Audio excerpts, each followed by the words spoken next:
Hello media கிரிக்ஸ் viewers, உங்கள் எல்லாருக்கும் ஒரு பெரிய வணக்கம். இன்னைக்கான வீடியோ என்ன அப்படின்னா, ஆர்ஆரோட ரீடென்ஷன் ஆப்ஷன்ஸ் யார் யார் அப்படிங்கிறத பற்றி ஒரு வீடியோ போடலாம் அப்படின்னு சொல்லிட்டு ஆசைப்பட்டேன். ஸோ அதுக்கான வீடியோவாக தான் இது வந்து இருக்க போகுது. ஆல்ரெடி அன்அஃபிஷியலி ஒரு விஷயம் சொல்லியிருக்காங்க. என்ன அப்படின்னா, டோட்டலாக 5 பிளேயர்ஸை தான் வந்து பார்த்தீங்கன்னா ஒரு டீம் ரீடெயின் பண்ணலாம். அதில் 3 இந்தியன் இருக்கலாம், 2 ஃபாரினர் இருக்கலாம், நோ ஆர்டிஎம் அவைலபிள் அப்படின்னு வந்து சொல்லியிருக்காங்க. ஸோ நம்ம அதை வச்சே வந்து பார்த்தீங்க அப்படின்னா ஒரு கால்குலேஷன் வந்து பார்த்தீங்க அப்படின்னா போடலாம். எஸ், யார் யாரை ரீடெயின் பண்ணுறதுக்கு ராஜஸ்தான் ராயல்ஸுக்கு நிறைய சான்சஸ் இருக்குது அப்படின்ட்டு. ஃபர்ஸ்ட் வந்து ரீடைனா இருக்க போறது வந்து நம்மளோட சஞ்சு சாம்சன் தாங்க. சஞ்சு சாம்சன் வேர்ல்டு கிரிக்கெட்டோட ரொம்ப இம்பார்ட்டன்டான ஒரு பிளேயர் அப்படின்னே வந்து சொல்லலாம். இந்தியாவை தாண்டி அவர் எந்த டீம்ல இருந்திருந்தாலும் கண்டினியூஸா 11ல இருக்கக்கூடிய ஒரு பிளேயர். ஆனா நமக்கு ஸ்குவாடில் கூட அவர் எடுக்க முடியல அப்படிங்கிற அந்த ஒரு வருத்தம் இருந்துகிட்டு தான் இருக்கு. பட் ஐபிஎல் அப்படின்னு வந்துட்டா வர வர சஞ்சு சாம்சன் ரொம்ப கன்சிஸ்டண்டா விளையாண்டுட்டு இருக்காரு அப்படின்னு தான் நான் சொல்லுவேன். ஏன்னா சஞ்சு சாம்சன் அப்பையிலேருந்தே அதிரடி காட்டி விளையாடக்கூடிய ஒரு பிளேயர் தான். ஒரு சீசன் அப்படின்னு வந்துட்டா ஒரு 2-3 மேட்ச் சூப்பரா விளையாண்டுருவாரு, அதுக்கப்புறம் பெருசா விளையாட மாட்டாரு. ஆனா கடந்த ஒரு 3 வருஷமா வந்து சஞ்சு சாம்சனோட இந்த ஐபிஎல் ரெக்கார்ட்ஸ் எடுத்து பாத்தீங்க அப்படின்னா ரொம்ப நல்லாவே மாறி இருக்கு. ரொம்ப கன்சிஸ்டண்டா விளையாடுறாரு அண்ட் ஒரு கேப்டன் அப்படிங்கிற பொறுப்பை உணர்ந்து பயங்கரமா விளையாண்டுகிட்டு இருக்காரு. எஸ், ராஜஸ்தான் ராயல்ஸ் வந்து ஒவ்வொரு சீசனுமே ஓரளவுக்கு நல்லா சக்சஸ்ஃபுல்லா தான் இருக்காங்க.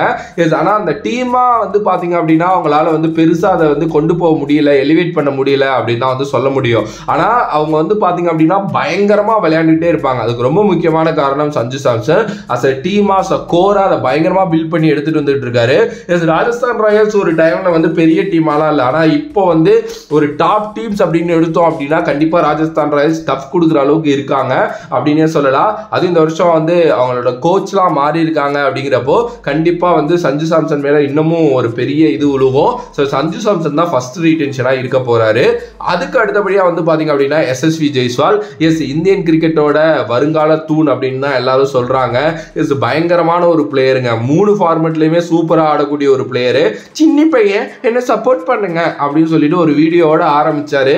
ஆனா அவரு பண்றதெல்லாம் சின்ன பசங்க பண்ற மாதிரி இல்லை, அந்த அளவுக்கு ஒரு கிரிக்கெட்டிங் ஒரு டேலண்ட் அவரு அப்படின்னே சொல்லலாம். எஸ், பயங்கரமா ஆடிட்டு இருக்காரு. அதுவும் ராஜஸ்தான் வந்து டெவலப் பண்ண ஒரு பிளேயர் அப்படிங்கிறதுல கண்டிப்பா ராஜஸ்தான் வந்து ரொம்ப சந்தோஷப்படுவாங்க. ஏன்னா ஒரு மும்பை கிரிக்கெட் அசோசியேஷன்ல ஏதோ ஒரு விஷயமா அவரை பார்த்து அங்கேருந்து ஒருத்தரை பிக் பண்ணி அவரை டெவலப் பண்ணி அதுக்கப்புறம் வந்து பார்த்தீங்கன்னா அவரோட அந்த எப்படி சொல்றது எல்லாத்தையுமே இது பண்ணி அப்புறம் ஐபிஎல்குள்ள ஒரு 2 கோடி ரூபா கொடுத்து எடுத்துட்டு வந்து அங்கேருந்து இப்போ இந்தியன் டீமோட ஒரு மெயினான பிளேயராக மாறிக்கிட்டு இருக்காரு அப்படின்னா அது ஒரு சாதாரண விஷயம் இல்லை. எவ்வளோ ஒரு ப்ரௌடு மூமெண்ட்டாக இருக்கும் உண்மையுமே ராஜஸ்தானுக்கு இல்லை. ஸோ கடந்த இயரும் சரி, இல்லை அதுக்கு கொஞ்சம் முந்தின வருஷமும் சரி, ரொம்ப நல்லாவே அவரோட ஐபிஎல் வந்து இருந்திருக்கு. ஐபிஎல் பொறுத்த வரைக்கும் பயங்கரமாக ஆடிட்டு இருக்காரு எஸ்எஸ்வி ஜெய்ஸ்வால் அப்படின்னே சொல்லலாம். ஸோ எஸ்எஸ்வி ஜெய்ஸ்வால் ஒரு டெஃபினெட்லி ரீடெயினாக அவர் வந்து இருப்பார்.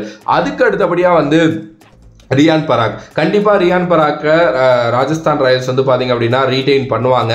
ரியான் பராக் வந்து ஒழுங்காக விளையாடாத காலகட்டத்திலேயே இந்த பையன்கிட்ட ஒரு டேலண்ட் இருக்கு, அந்த டேலண்ட்டை நம்ம டெவலப் பண்ணணும். அந்த ஒரு டைம் தான், அந்த டைம் வரப்போ அந்த பையன் பிக்கப் பண்ணிப்பான் அப்படின்னு சொல்லிட்டு தெரிஞ்சு பல வருடங்களா, அதாவது இந்த பையன்லாம் டேலண்டே இல்லை, எதுக்கு இந்த பையனுக்கு இவ்வளோ கோடி வேஸ்ட் பண்ணுறீங்க அப்படின்னு சொல்லிட்டு பல பேர் சொன்னப்போ கூட இல்லை இந்த பையன்கிட்ட ஏதோ இருக்குன்னு சொல்லிட்டு புரிஞ்சு அவனை ரெடி பண்ணாங்க அப்படின்னே சொல்லலாம். அவனோட ஃபிட்னஸ்லேருந்து அவனோட பாடி ஸ்ட்ரக்சரு, அவனோட game play, game mind set, ஒரு மாதிரி அக்ரெசிவாக இருந்த ஒருத்தனை வந்து நீ அக்ரெசிவாக இரு ஆனால் கரெக்டாக அக்ரெசிவாக இரு அப்படின்னு சொல்லிட்டு மாற்றி டோட்டலாகவே ரியான் பராக்கை ஒரு செமையான பிளேயராக மாற்றிருக்காங்க ராஜஸ்தான் ராயல்ஸ் அப்படின்னு தான் நான் சொல்லுவேன்.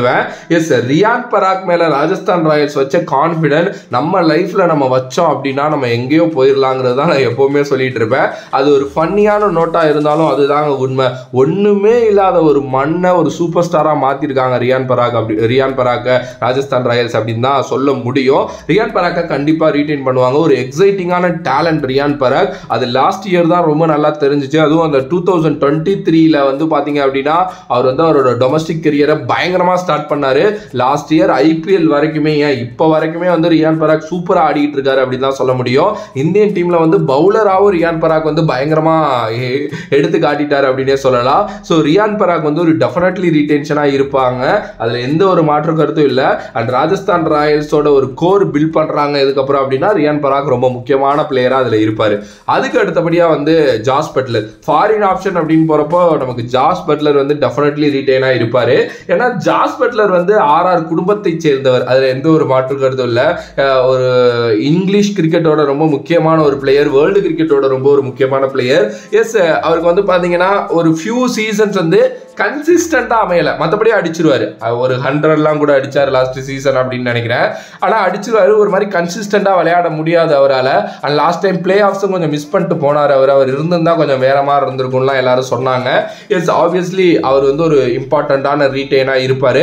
அண்ட் இந்த வருஷம் ஒரு நல்ல கோர் பில்ட் பண்ண போறாங்க, அதுல அவர் ரொம்ப முக்கியமான ஒருத்தர்.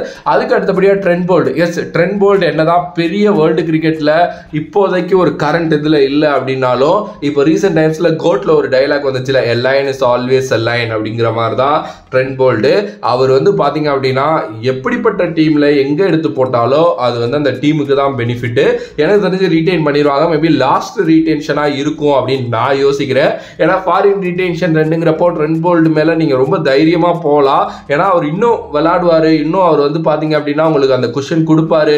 அவரால் வந்து பாத்தீங்க அப்படின்னா கேமை எலிவேட் பண்ணி எடுத்துட்டு போக முடியும். ரொம்ப எக்ஸைட்டிங்கான ஒரு டேலண்ட் அண்ட் பயங்கரமான எக்ஸ்பீரியன்ஸ் உள்ள ஒரு மனுஷன் அப்படின்னே சொல்லலாம். ஸோ அதனால வந்து டெஃபினெட்லி வந்து ட்ரெண்ட் போல்ட்டை வந்து ஆர்ஆர் ரீடைன் பண்ணுவாங்கங்கிறது எனக்கு ரொம்ப நல்லா தோணுது. அண்டு நீங்க என்ன நினைக்கிறீங்கிறத கமெண்ட் பண்ணுங்க.